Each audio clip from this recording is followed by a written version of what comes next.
حضرت ثوبان رضی اللہ تعالیٰ نے روایت کرتے ہیں نبی کریم علیہ الصلوۃ والتسلیم نے فرمایا قریب ہے کہ دیگر قومیں تم پر ٹوٹ پڑنے کے لیے ایک دوسرے کو اس طرح دعوت دے گی جیسے کوئی کھانے کے لیے دعوت دیتا ہے۔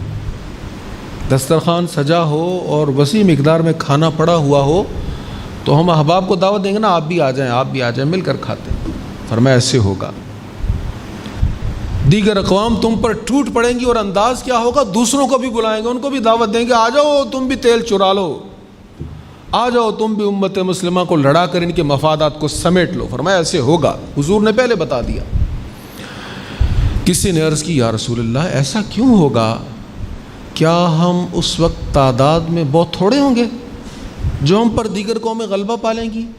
فرمایا نہیں، تعداد میں تو تم بہت زیادہ ہوگے، لیکن تمہاری حالت سیلاب کے اوپر تیرنے والی جھاگ اور کوڑے کی مانند ہوگی۔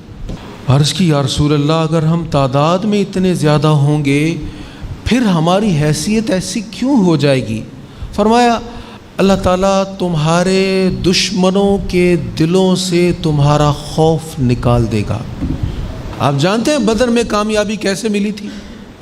313 اتنے بڑے لشکر پر بغیر کسی اسلحہ اور ساز و سامان کے غالب کیسے آ گئے تھے؟ قرآن نے اس کی وضاحت کی ہے کہ اللہ تعالیٰ نے ان کے دلوں میں مسلمانوں کا رعب ڈال دیا تھا۔ فرمایا تمہارے دشمن کے دل میں تمہارا خوف نہیں رہے گا اور تمہارے دل میں ایک بیماری آ جائے گی، وہن، یہ حدیث میں لفظ ہے، وہن آ جائے گا تمہارے دل میں، یہ بیماری ہوگی۔ عرض کی یا رسول اللہ یہ بیماری کیا ہے؟ فرمایا یہ دنیا کی محبت ہے۔